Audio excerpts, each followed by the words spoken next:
Ce matin-là, réunion de travail chez la famille Jacques.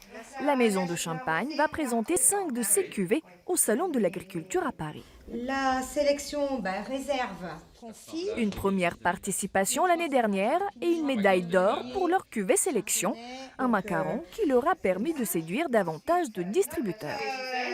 Un caviste du Nord qui ne commercialisait pas du tout notre cuvée sélection.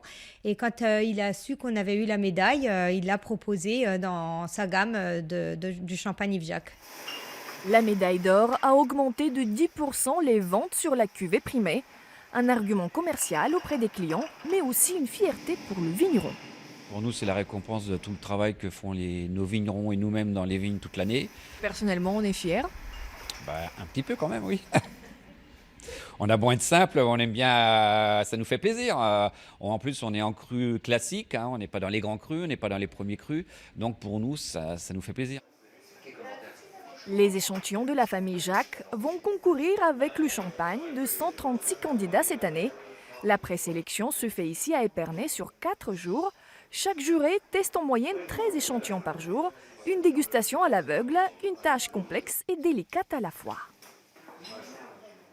C'est compliqué, on ne fait pas ça tous les jours et c'est vrai qu'à la fin on est même des fois obligé de goûter des échantillons pour se repositionner parce que c'est compliqué en bouche. C'est un métier, la dégustation, et nous on est des vignerons, on fait nos vins, mais malgré tout faire des tas et des tas de dégustations comme ça, c'est pas simple. Les champagnes sont classés par catégorie. Sur les 402 échantillons, les jurés vont éliminer minimum 40% avant la finale à Paris. C'est le bon équilibre entre les deux premiers déjà.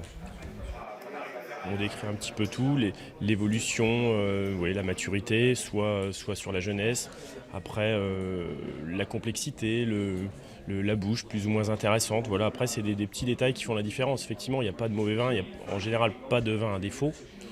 Donc voilà, ça joue sur de petits détails. Les noms des gagnants et la couleur de leurs médailles seront révélés le 26 février au Salon de l'Agriculture à Paris.